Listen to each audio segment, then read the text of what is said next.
मंत्रीगण उनकी पत्रकार वार्ताएं हमने तय की हैं।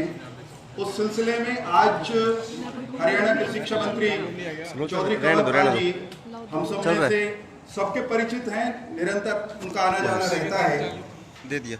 आज करनाल में मीडिया के मित्रों से रूबरू होने के लिए, आप सबके सवालों के जवाब देने के लिए 7 साल में 7 कमाल हमारे अध्यक्ष जी ने कहा है कि हमारी सरकार ने किए हैं, उनका विवरण देने के लिए आज हमारे बीच में उपस्थित हैं।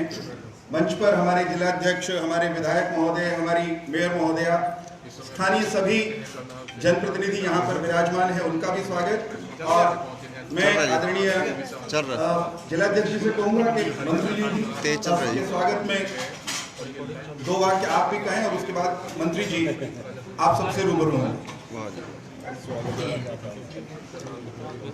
नहीं, अभी यहीं पे बोलेंगे, अभी यहीं पे आएंगे, वो शिक्षा मंत्री साहब बोलेंगे अपने ना आज की टेंशन लो। इस 7 साल 7 कमाल की प्रेस वार्ता में उपस्थित हमारे सरकार में शिक्षा मंत्री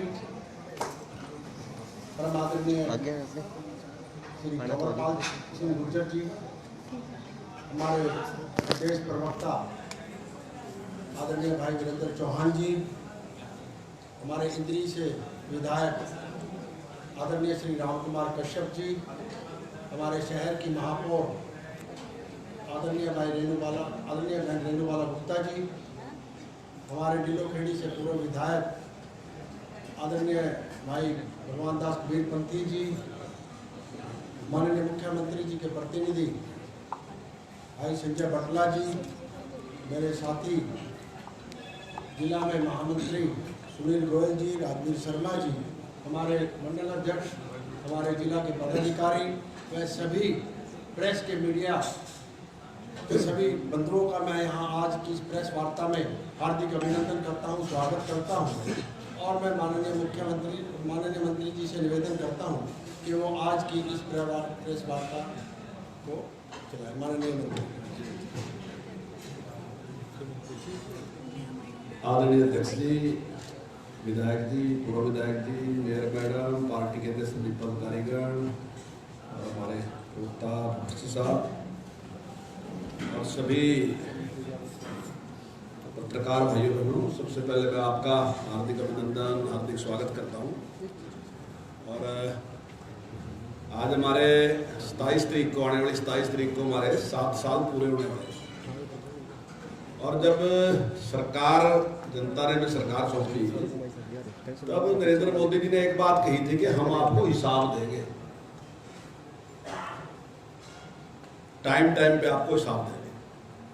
तो आज हमें 7 साल लगे। वैसे तो जब 600 दिन थे तब भी हमने हिसाब दिया, 700 दिन हुए तब भी हिसाब दिया, और आज 7 साल होने पे हिसाब देने के लिए आपके बीच में आए। मैं समझता हूँ कि सबसे बड़ा जो परिवर्तन है वो एक परिवर्तन है हरियाणा में, कि जब हमारी सरकार बनी तो उस समय हरियाणा में एक अविश्वास था इस प्रकार का कि किसी को भी जो रोजगार मिलेगा वो योग्यता के आधार पर नहीं मिलेगा। उसको अगर रोजगार मिलेगा तो उसको सिफारिश से मिलेगा, उसको अगर रोजगार मिलेगा तो उसको पैसे के दम पे मिलेगा, लेकिन उसको उसकी काबिलियत से रोजगार नहीं मिलेगा। तो इस बात को हमने कायम किया हरियाणा की जनता के बीच में, हरियाणा के युवा के बीच में, कि आपको अगर रोजगार मिलेगा, आपको कोई नौकरी मिलेगी तो वो आपको पैसे से या सिफारिश से नहीं मिलेगी, बल्कि आपको काबिलियत के आधार पर मिलेगी, अगर आप में काबिलियत है तो।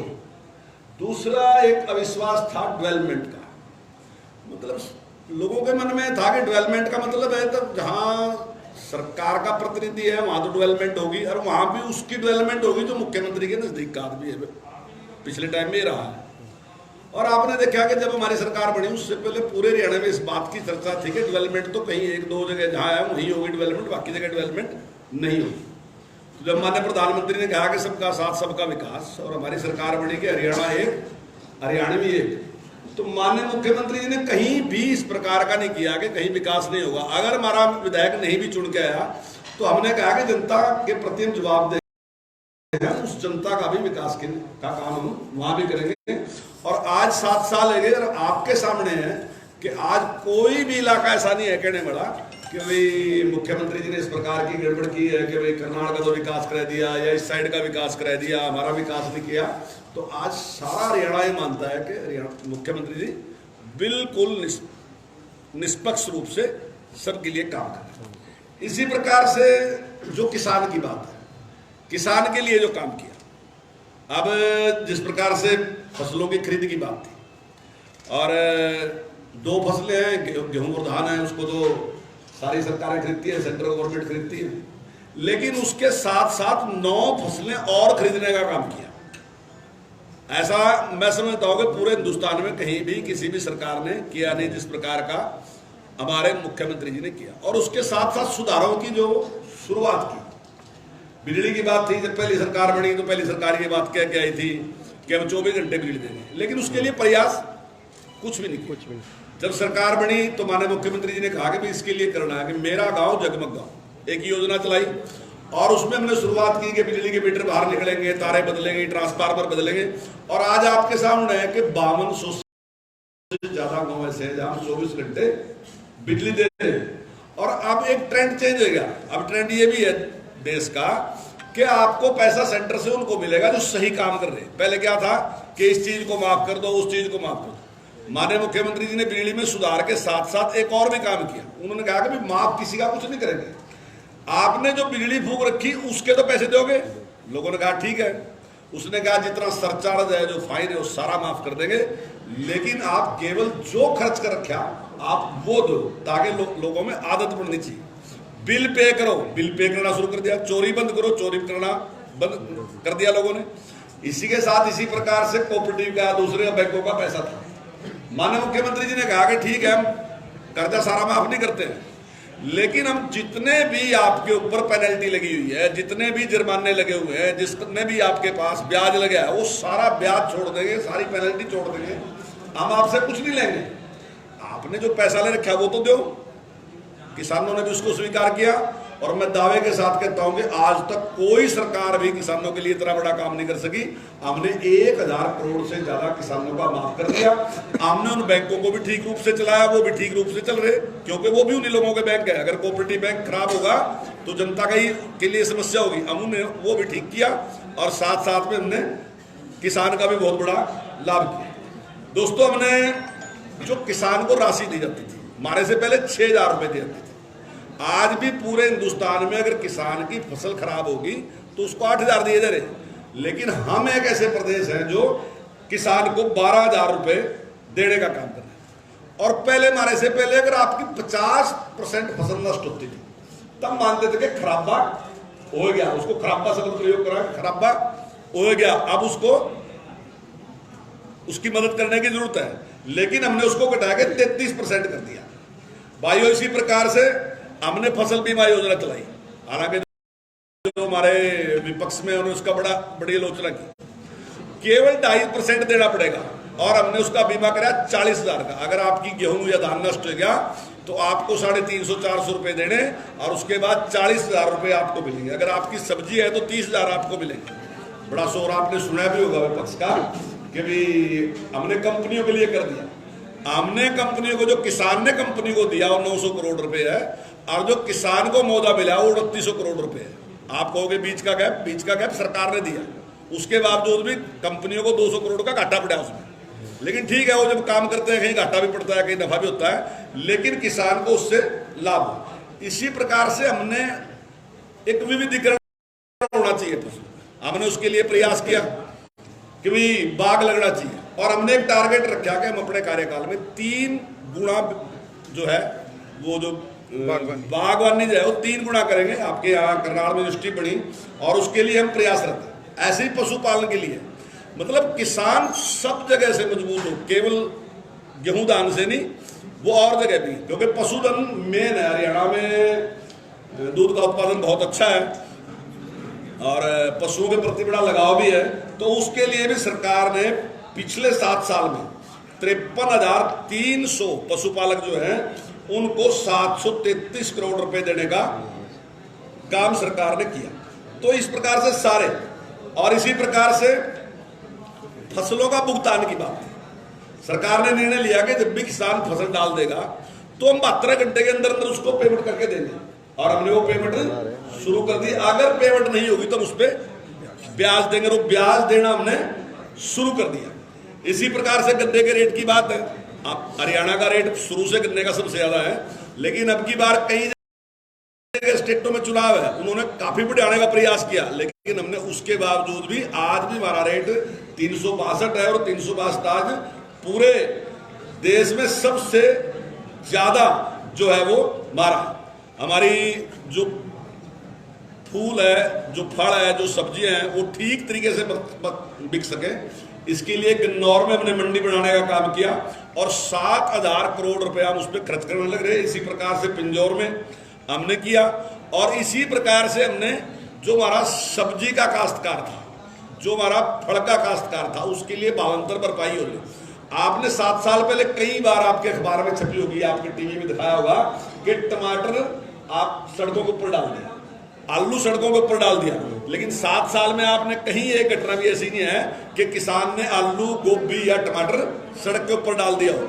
हमने उसका रेट निश्चित किया कि ये रेट है, अगर इससे कम आपका बिकता है तो आप जे फार्म कटवा लो, वो जे फार्म हमारे पास लेके आ जाओ और बीच का जो गैप है वो हम आपको देंगे, आपको नुकसान उठाने की जरूरत नहीं। और आज उसका आप देख रहे हैं, अगर ज्यादा आपको मिलते हैं तो फिर आप ठीक है, आप ज्यादा लो, उसमें हमें कोई दिक्कत नहीं। पानी की बात आई, हरियाणा में पानी की कमी है, तो उसके लिए भी हमने प्रयास किया, टेल तक पानी चढ़े। प्रदेश में ऐसे स्थान भी है जहां 39 साल के बाद 39 साल के बाद हमारी सरकार में टेल तक पानी पहुंचे। लेकिन हम केवल बात करने वाले नहीं, हमने एक नारा दिया कि मेरा पानी मेरी विरासत, और नारा देके माननीय मुख्यमंत्री जी ने लोगों से कहा कि जहां पानी बहुत नीचे है तो मैं आपसे निवेदन करता हूं कि आप यहां दाब न लगाओ। लेकिन जो हमारी विपक्षी पार्टियां थी उसने उसकी बड़ी आलोचना करी, दूसरे कुछ लोगों ने संगठनों ने उसकी आलोचना करी, तो माननीय मुख्यमंत्री ने जाकर उनसे अपील की। और आपको जान के हैरानी होगी कि 1 लाख एकड़ से ज्यादा जमीन पे जो खेती कर रहे थे उन किसानों ने वादा किया कि नहीं मुख्यमंत्री जी, आप हमारी भलाई के लिए बात कर रहे हैं, हमारे लिए अच्छी बात कर रहे हैं, तो हम उसके लिए आपके साथ हैं। इसी डिप इरिगेशन की बात थी, हमने कहा कि डिप इरिगेशन का इस्तेमाल करो, पानी कम से कम लगे, ताकि पूरा हरियाणा का कोई जमीन भी ऐसी ना हो, 1 एकड़ जमीन भी ऐसी ना हो जिसमें पानी ना लगे। हमने कहा 80% पैसा हम देंगे, आप डिप इरिगेशन शुरू करो और आप उसके लिए काम करो, तो पैसा हम देंगे, लेकिन ये पानी चाहो तो आपको पानी बचना चाहिए। इसी प्रकार गांव में आप तालाब देख रहे थे, आपने उसका देखा कि तालाबों में जिस प्रकार से पानी खड़ा था और बहुत बड़ी दिक्कत उससे थी, गांव में बीमारियां भी फैल रही थी और पानी भी खराब दे रहा था। उसके लिए भी हमने एक आयोग का गठन कर दिया जो उसमें साफ सफाई भी कर रहा, जहां उससे समस्या का वो भी समाधान होगा, वहीं सिंचाई के लिए। अब आजकल सारा का सारा सिस्टम जो है कंप्यूटराइज सिस्टम जा रहा है, हमने उसका लाभ उठाया और हमने 500 ऐसी सेवाएं जो ऑनलाइन हमने कर दी। उनके लिए आपको कहीं भी जाने की जरूरत नहीं, आप लोग तो खैर इसके विद्वान हैं, आप तो अपने मोबाइल में सारा कुछ चेक कर सकते हैं, लेकिन बहुत लोग हैं जिनको इस प्रकार की नॉलेज नहीं, बड़ी संख्या में ऐसे लोग हैं। तो इसके लिए मैंने अटल सेवा केंद्र खोलने का काम किया और कोई भी आदमी वहां जाने की बजाय वो अपने गाँव में ही वहीं चेक करा सकता है और उस योजना का लाभ ले सकता है। इसी प्रकार नौकरियों की बात है, अब जब भी नौकरी थी तो उस टाइम फार्म भरने के लिए सबको जाना पड़ता था, लेकिन हमने एक ऐसा पोर्टल कर दिया, आप उस पर रजिस्टर्ड कराओ और उस लेवल की नौकरी जो भी निकलेगी आपको दोबारा फार्म भरने की जरूरत नहीं, उस योग्यता की नौकरी है तो आप उसमें कभी ऐसे कर सकते। आपने पहले देखा होगा कि जब किसी को भी काम होता था तो गाँव में से गाड़ी लेके जाते थे माननीय मुख्यमंत्री जी को मिलने के लिए, मुख्यमंत्री जी मिलते थे या नहीं मिलते थे, परेशान हो के आते थे। लेकिन अभी सरकार ने, जब सरकार बनी तो सरकार ने एक सीएम विंडो चलाई और सीएम विंडो ने कहा कि आप यहीं से एप्लीकेशन डाल दो, मुख्यमंत्री की वेट नहीं करने की जरूरत आपको होगी, मुख्यमंत्री जी मीटिंग बैठे, आप यहीं से डालो, मुख्यमंत्री उसको चेक करेगा। और अभी तक 7 लाख लोगों ने सीएम विंडो डाली, जिसका निपटान करने का काम सरकार डाली तो ज्यादा, लेकिन 7 लाख ऐसी है जिनको हमने निपटाने का काम किया। और अगर मैं आपसे निवेदन करूंगा कि बाद में बैठ के मिनटों के हिसाब लगा के देख लेना कि कितने मिनट में बैठता है। अगर एक मुख्यमंत्री सारा दिन एप्लीकेशन ले तो मेरा ख्याल का 7 लाख एप्लीकेशन ही ले सका था, लेकिन इतना बड़ा काम हमारी सरकार ने काम करने का काम किया। हमने ऑनलाइन ट्रांसफर करने की बात की कि कर्मचारी के हिसाब से करेंगे। मेरे याद है जब मैं विधायक था तो मैं ये बात कहता था, तो जो उस टाइम सत्ता के लोग थे वो मेरे से कहते थे कंवरपाल किस प्रकार की बातें करता। अगर ये हमने सारा कुछ ऑनलाइन कर दिया, सिस्टम में कर दिया, इसकी पॉलिसी बना दी, तो फिर हमारे पास कौन आएगा। लेकिन हमारा उद्देश्य था लोगों की सेवा करना। क्योंकि आप देखते हैं कि पहले हमारे से पहले यहाँ क्या था, लड़ाई चौधर की होती, मतलब जो एक कैंडिडेट लड़ा था वो कहता चौधर कहाँ आवेगी, रोहतक में आवेगी, एक कहता चौधर कहाँ आवेगी, भिवानी में आवेगी, एक कहता चौधर कहाँ आवेगी, सिरसा में आवेगी, एक कहता चौधर कहाँ आवेगी, हिसार में आवेगी। लेकिन 7 साल में चौधर गायब होगी, चौधर की बात करने वाला कोई नहीं। आज अगर सरकार है तो सरकार की ड्यूटी है सेवा करना। हम सेवा करने के लिए काम कर रहे हैं। वो सारे के सारे जो शब्द थे जिस प्रकार के, वो सारे के सारे आप देख रहे होंगे जिस प्रकार से आज है समाप्त होते जा रहे।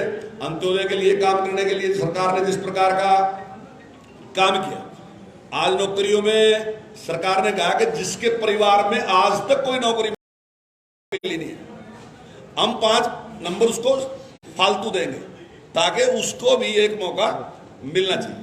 सरकार ने पहले जब जो थी गरीबी रेखा वो थी 1,20,000, सरकार ने बढ़ाएगा 1,80,000 कर दी कि 1,80,000। और अब सरकार ने योजना बनाई कि जिन लोगों की आमदन 50,000 से कम है, हमारा टारगेट ये है कि आने वाले साल में हमने उनको 1,80,000 तक लेके जाना। अब हमने फैमिली आईडी बना दी और फैमिली आईडी में सारा कुछ कर दिया। अब उसमें कोई बताने की जरूरत नहीं, जिसकी भी आमदन 1,80,000 से कम है, चाहे उसको नौकरी देने की बात है, चाहे उसके कहीं बच्चे स्कूल में पढ़ाने की बात है, चाहे उसको अंत्योदय की ना इसका आयुष्मान की बात है, हम उसके इलाज कराने की बात है, उसका मकान बनाने की बात है, तो सरकार ने एक निश्चित कर दिया कि हमारी प्राथमिकता जो है उसके लिए, जो सबसे गरीब आदमी है उसके लिए हम काम करेंगे। उसके लिए सरकार ने काम करना शुरू कर दिया। कोरोना काल में आपने देखा जिस प्रकार सरकार ने काम किया और जिस प्रकार से उसको कंट्रोल किया आपके सामने। हालांकि जो शोर मचाने वाले थे उन्होंने खूब शोर मचाया, लेकिन आपके सामने जिस प्रकार से कंट्रोल किया। और अगर कोई भी गरीब व्यक्ति दाखिल होया तो उसको 7,000 देने का काम किया।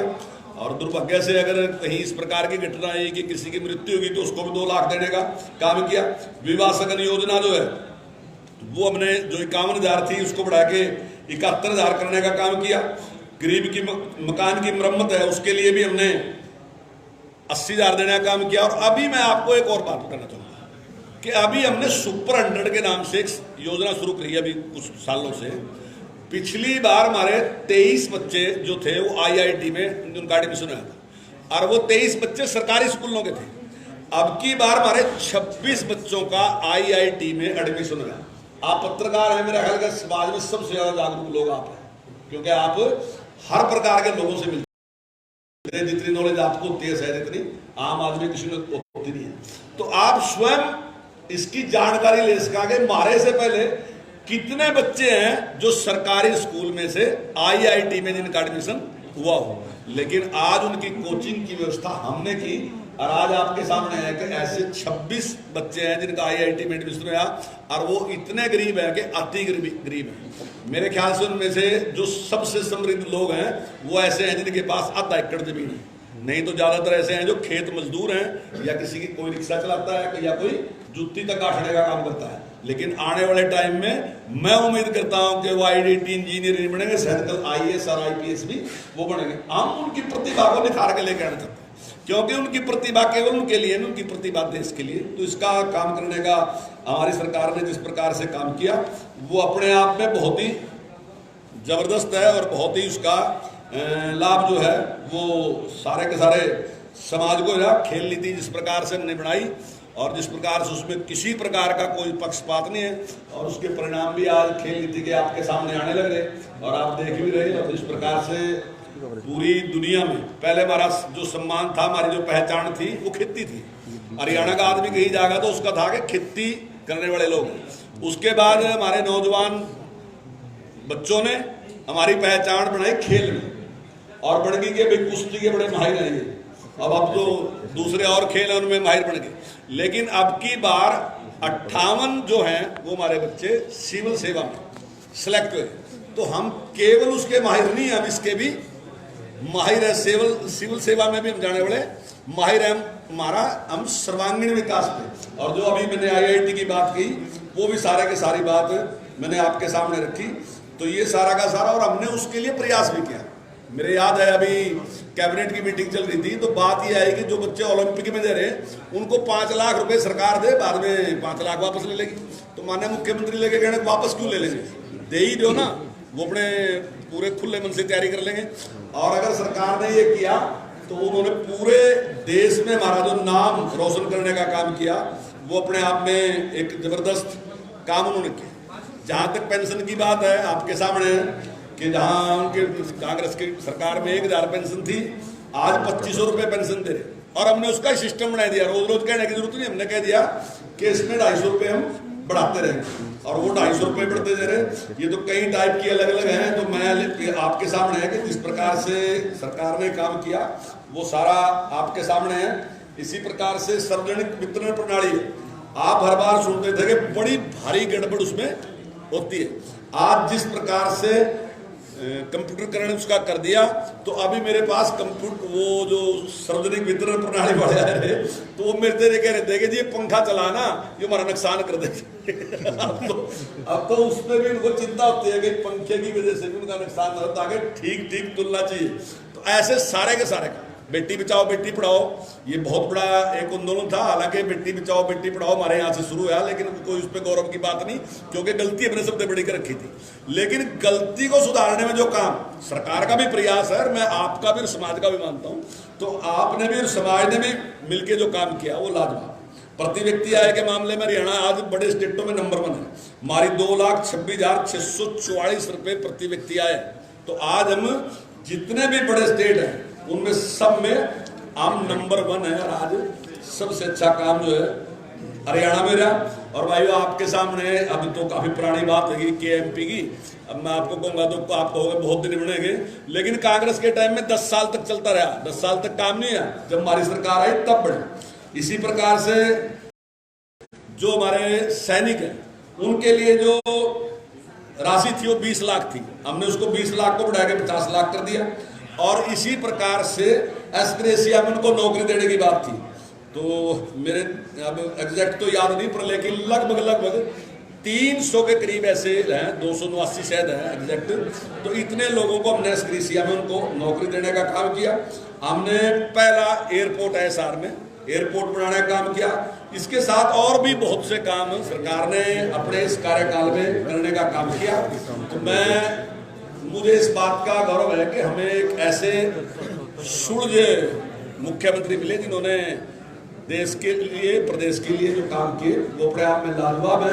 हमने किसान के लिए, मजदूर के लिए, व्यापारी के लिए, चाहे ईजिंग ऑफ डूइंग बिजनेस है जहां हमारा 14वां स्थान था, आज हम उत्तरी भारत में पहले स्थान।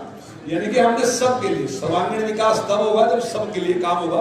तो काम करने का काम हमारी सरकार ने किया। तो मुझे इस पे बहुत खुशी है, और आप सब लोग आए तो इसके लिए मैं आपका आभारी हूँ। आपका धन्यवाद। आपने एक मिनट नारायण जी, एक क्षण। प्रिंट के मित्र भी बैठे होंगे कुछ ना, तो उनको भी अवसर देना चाहिए, मुझे लगता है। सरकार के साथ कमाल गिनवा दिए, करनाल में भी कुछ कमाल हुए हैं, जो बेफिजूल पैसा जो है खर्च हुआ है वो कमाल भी गिनवाएंगे। जो चल रहा है वो बंद पड़े हैं, 15 लाख की सुपर खड़ी कर दी जाती है, एक करके कृपा करके जी। मंत्री जी सर, सुपर 100 की आपने तर्ज पर मॉडल संस्कृति स्कूलों को खोला गया, लेकिन अभी तक अभिभावकों के आरोप सामने आ रहे हैं कि जो व्यवस्था टीचरों की होनी चाहिए थी, अध्यापकों की, वो ही नहीं हो पाई, और उसके अलावा इंफ्रास्ट्रक्चर जो चाहिए था वो नहीं हो पाया। तो उनका रुख यानी दूसरी तरफ। आपका धन्यवाद है। ये दोनों ही पॉइंट छूट गए मेरे से, मेरे डिपार्टमेंट के तो अधूरे गए। तो चाहे कॉलेज खोलने की बात है, हमने एक योजना बनाई कि हम 20 किलोमीटर के अंदर कॉलेज, कोई भी बिटिया जो है वो 20 किलोमीटर से दूर पढ़ने के लिए नहीं जाएगी। हमने स्टाफ कॉलेज दावे के साथ कहता हूँ, कोई भी सरकार ऐसी नहीं है जिसने 10 साल में 30 कॉलेज खोले। तो ये काम किया। दूसरा आपने भी जो पसंद किया कि आपने संस्कृति मॉडल स्कूल खोले, हमारे से पहले 22 संस्कृति मॉडल स्कूल जो थे प्रदेश में खोले थे, लेकिन हमने 114 खोले। मैं ये नहीं कह रहा कि 114 खोलने के बाद तुरंत सारा कुछ एकदम सिस्टमेटिक हो जाएगा, सारा कुछ ठीक हो जाएगा, टाइम तो लगेगा। हमारा पूरा प्रयास है कि आने वाले टाइम में 1 साल में भी सारा का सारा जो टीचर है सारी उसकी जरूरत है वो सारी की सारी पूरी करेंगे। और अब की बार हमारे जो स्टूडेंट है वो 3.5 लाख स्टूडेंट हमारे पास बढ़े, इसकी वजह से तो हमारे पास संख्या बढ़ रही है। मंत्री जी,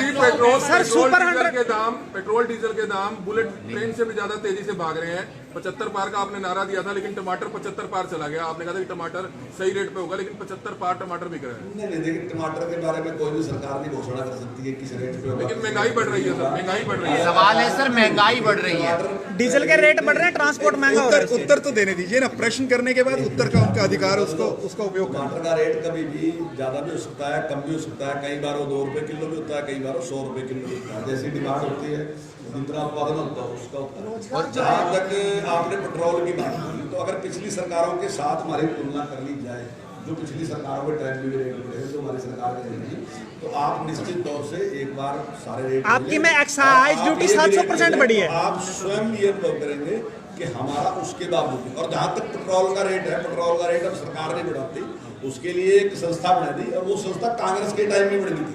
जिसने निर्णय लेना था उसका बढ़ाना और घटाने का फैसला उसने लेना था, वो कांग्रेस के टाइम में बनी, हमारे टाइम में नहीं बनी। लेकिन मैं ये नहीं कह रहा कि गलत बनी, मैं उसके समर्थन में उस टाइम भी था कि ठीक है उसको इंडिपेंडेंट बनाना चाहिए। तो वो इंडिपेंडेंट संस्था है, वो इसका निर्णय लेती है, सरकार उसका निर्णय। सर आपने इतनी सारी सब्जियां गिनवाई, इतनी सारी सब्जियां गिनवाई, बहुत अच्छी बात है। कम से कम खाद तो इस बात पे सहमति हो सकती है कि एक समय में एक व्यक्ति को प्रश्न भी नहीं आता। कम से कम खाद तो अभी भाई साहब ने पूछा कि खाद तो उपलब्ध कराना। मैं दावे के साथ कह रहा जब कांग्रेस की सरकार थी तो हर साल ब्लैक होती। ये पहली बार है जब महसूस किया गया कि खाद की थोड़ी सी कमी है। लेकिन हम गारंटी के साथ कहते हैं जब भी किसान फसल बोएगा उसको खाद की कमी बिल्कुल भी कहीं भी आने नहीं देंगे। और खाद पर्याप्त है, लेकिन एक घबराहट पैदा कर दी गई है, इसलिए व्यक्ति बार बार सोचता है कि मैं जल्दी ले लूं। हालांकि उसने चाहे गेहूं तो 15 दिन बाद बोनी, लेकिन उसका डाई रख के लेके पहले रख लूं ताकि कहीं बाई दबे कम ना हो जाए। इस प्रकार से जल्दबाजी है, लेकिन खाद की कांग्रेस की सरकार को गए 7 साल हो चुके हैं। आप तो ऐसे कह रहे हैं जैसे कल ही कांग्रेस की सरकार गई है। 7 साल से आप सत्ता में है। हर चीज से अगर आप ये कहेंगे कि 7 साल कांग्रेस की सरकार 7 साल में क्या चीज नहीं, मैं उनकी देखो उनका जिक्र तो करना पड़ेगा ना, जिन्होंने इतने 7 साल में खड्डे तो भरे होंगे आपने। नहीं, हमने खड्डे नहीं भर दिए, हमने जो कुछ बताया आपसे हमने सारा कुछ कर दिया। लेकिन इन प्रश्नों में आप कह रहे हैं कांग्रेस का जब कांग्रेस प्रश्न करती है तो मुझे उसकी बात में तो करनी पड़ेगी उसके टाइम में। मैं ये नहीं कह रहा कि अगर उसके टाइम में ब्लैक हुई तो मैं ब्लैक करूंगा, मेरे टाइम में ब्लैक सर शिक्षा के क्षेत्र में क्वेश्चन पूछना चाहेंगे आपसे। अर्बन एरिया से मैं आता हूँ, अर्बन एरिया के जो बच्चे हैं वो अब प्राइवेट स्कूलों को छोड़कर सरकार की तरफ, सरकारी स्कूलों की तरफ जा रहे हैं। क्या इससे भविष्य में आपका नुकसान हो सकता है? नहीं, नुकसान क्यों होगा? सर सरकार जो प्राइवेट स्कूलों के सेक्टर हैं, आपने अगर मेरा शिक्षा मंत्री बनने के बाद कुछ दिन के बाद अगर बयान पड़ा होगा तो जब आपने पूछा था तो मैंने कहा कि आप कैसे मानते हैं, मैंने उससे कहा था कि इस टाइम 40% बच्चे जो हैं वो सरकारी स्कूल में पढ़ते हैं और 60% बच्चे जो हैं वो प्राइवेट स्कूल में पढ़ते हैं। मैं अपने आप को तब मानूंगा अगर 50% बच्चे सरकारी स्कूल में और 50% बच्चे प्राइवेट स्कूल में हो। अगर मैं 10% बढ़ाने में सफल रहा तो मैं मानूंगा कि मेरा कार्यकाल सफल है, और अगर मैं उसमें सफल नहीं होता तो फिर सर सुपर 100 की आपने बात की, विंडो की बात की आपने, सीएम विंडो तीसरे नंबर पर खिसक गया है। और दूसरा एक मेरा सवाल है, रोजगार अगर काबिलियत के हिसाब से मिलना है, एक तरफ बच्चा प्राइवेट स्कूल में पढ़ता है, उसके बाद ट्यूशन लगाता है, उसके बाद कोचिंग लेने दिल्ली जाता है, और वहीं दूसरी तरफ वही बच्चा एक गवर्नमेंट स्कूल में पढ़ता है जहाँ पढ़ाई अच्छे से नहीं हो रही है, तो वो एग्जाम क्लियर कैसे करेगा? उसके लिए क्यों नहीं सुझाव किया गया सर? देखिए, जिस परिवार में नौकरी नहीं है जी, ये पहली बार हमने किया ना, क्योंकि जिस परिवार में नौकरी नहीं मिली तो निश्चित तौर से पीछे रह गए, तो हमने उसको 5 नंबर देने का काम किया, हमने किया। तो 12 से पहले अरे जहाँ आप कह रहे हैं ये देखो सारी चीजों में नहीं कर सकते, पेट्रोल के सारा कोड कहाँ पड़ा कहाँ नहीं पड़ा उसके नंबर काटने की जरूरत है, ये तो हम नहीं कर सकते। लेकिन हमने जो गरीब आदमी था उसके लिए व्यवस्था की है, उसको मौका दिया। सर सुपर 100 अभी आपने मैंने IIT की बात की तो हमने निश्चित तौर से उसके लिए प्रयास किया। जो बच्चा 80% से ज्यादा नंबर लिया था, हमने ऐसे बच्चों को इकट्ठा किया, उनका टेस्ट लिया। हमें जो लगा कि जो बच्चे में ज्यादा प्रतिभा उनको हमने कोचिंग कराने का काम किया, और उसी का परिणाम है कि 26 बच्चे आए। पिछली सरकार सुपर 100 की आपने बात की, 7 से नौकरी दी जाती थी, मास्टर पैसे लिए जाते थे पहले, अब फ्री नौकरी दी जा रही है, जैसे नुकसान नहीं है आपका? एक मिनट सर इलाहाबाद टाइप लग रहा है सर, क्या आप नौकरियां फ्री में दे रहे हैं? देखिए नहीं, नुकसान नहीं। जो जनप्रतिनिधि चुना जाता है वो सेवा करने के लिए चुना जाता है, डाके मारने के लिए नहीं चुना जाता। अब पहले कुछ लोगों ने ऐसा फैसला कर लिया था कि अगर चुन लिया तो अब सारा कुछ गड़बड़। लेकिन वर्तमान सरकार, जो मैंने चौधरी की बात आपसे पहले की, आज चौधरी की सरकार नहीं, आज सेवा की सरकार है। मनोहर लाल जी की सरकार जो है सेवा की सरकार है। और जो बच्चे हैं, जिस प्रकार से पिता का भाव अपने बच्चों के प्रति होता है, सरकार का भी भाव पूरे प्रदेश के बच्चों के प्रति वैसे ही होना चाहिए, और वैसे ही भाव हमारे माननीय मुख्यमंत्री का, हमारी सरकार। अमरपाल जी, सर, 11 महीने हो चुके हैं, किसान आंदोलन चल रहा है। सुप्रीम कोर्ट ने भी कह दिया कि रास्ता साफ कर दिया जाए। राकेश टिकैत ने टेंट हटा लिए, कहा कि रास्ता देंगे। उसके बाद उन्होंने कहा कि चलो दिवाली है, टेंट धो के वापिस लगा देंगे। सरकार की इस पर क्या प्रतिक्रिया है? देखिए, सरकार उसके लिए काम करती है और निश्चित तौर से रास्ता खुलवाएंगे, इसमें कोई दो राय नहीं। जैसा भी कोर्ट का आदेश है उसका निश्चित तौर से पालन किया जाएगा। और मैं समझता हूँ कि जिन लोगों ने लगाए रखे, सर विपक्ष ने आरोप लगाया कि पहले तो हर उपचुनाव में बीजेपी के तमाम मंत्री नेता वहां पर जाते थे, लेकिन इलाहाबाद में बहुत कम बीजेपी मंत्री नेता जा रहे हैं क्योंकि उनको डर है कि कहीं उनकी गाड़ियों के शीशे न तोड़ दिए जाए। बहुत कम जा रहे हैं। इलाहाबाद का इलेक्शन टाइट चल रहा है। तो अगर वो शीशे तोड़ देंगे तो फिर ये बात आपको बार बार कहनी चाहिए ना। आप तो अपने उस पर बार बार उनका पक्ष ले रहे हैं। नहीं, पक्ष नहीं लग बता रहे हैं किस तरह की बात उनकी तरफ से कह रहे हैं, गलत है वो तो बिल्कुल। अच्छा, एक बात तो मैं यही प्रश्न करना चाहता हूँ, अगर शीशे तोड़ता है तो क्या खतरनाक नहीं है? बिल्कुल गलत क्या है। लोकतंत्र के लिए खतरनाक नहीं है? क्या प्रदेश के लिए खतरनाक नहीं है? मैं दावे के साथ कह रहा कि ये लोकतंत्र के लिए भी खतरनाक है, ये प्रदेश के लिए भी खतरनाक है, हमारे बच्चों के भविष्य के लिए भी खतरनाक है। क्योंकि अगर इस प्रकार का व्यवहार करेंगे तो निश्चित तौर से आने वाले टाइम में जो इंडस्ट्री है बिल्कुल नहीं आएगी। पंजाब के हालत खराब होने का कारण सबसे बड़ा ये है कि वहां आतंकवाद आने के बाद इंडस्ट्री नहीं आई, और जो थी वो इस आंदोलन के बाद वहां से खिसकने लग रही। तो क्या वैसे ही यहाँ पे बनाना चाहेंगे? अगर हरियाणा ने तरक्की करी तो इसलिए तरक्की करी कि हमारे पूर्वज अच्छे थे, उनका व्यवहार अच्छा था, इसलिए दुनिया भर की इंडस्ट्री हरियाणा में है। तो हमने उसके बारे में चिंता करनी चाहिए। अगर हमारा व्यवहार अच्छा हुआ तो इंडस्ट्री आएगी, हमारे बच्चों को रोजगार मिलेगा। प्रदेश सर, क्या इस साल बच्चों को नई शिक्षा नीति के अनुसार पढ़ाया आपने बात की सर, इसकी सुपर 100 की आपने बात की। यहाँ करनाल में सेंटर है, वहाँ से हमने कवरेज भी की थी। वहाँ आप कंपटीशन तो छोड़िए, सिलेबस भी बच्चों का कंप्लीट नहीं हो रहा। जिस कंपनी को टेंडर दिया था वहाँ से टीचर ही नहीं आ रहे हैं। और आप कह रहे हैं सर IAS अधिकारी बनेंगे, आप कह रहे हैं कि कल को IAS अधिकारी बनेंगे बच्चे। सर, जो यहाँ सुपर 100 सेंटर है, 10 मिनट की दूरी पे है, आप वहाँ बच्चों से बात कीजिए। पेरेंट्स रो रहे थे वहाँ उस दिन। बात है तो मैं उसका पता भी करा दूंगा। लेकिन हमारे 26 बच्चे अगर IIT में सिलेक्ट हुए इसका मतलब सर वो 10,000 नहीं 10,000 नहीं थे, बिल्कुल भी 10,000 IIT के लिए नहीं। देखिए 10,000 जो बच्चे हैं वो प्राइवेट स्कूल थे। हमारे पास 10,000 बच्चे नहीं थे, हमारे पास तो 100 ही बच्चे थे। 100 ही मंत्री जी, मिड डे मील बंद है। चलो बहुत नहीं, मिड डे मील कोई बात नहीं है, कल से शुरू हो जाएगा। सूखा दे रहे हैं अभी बढ़ा के।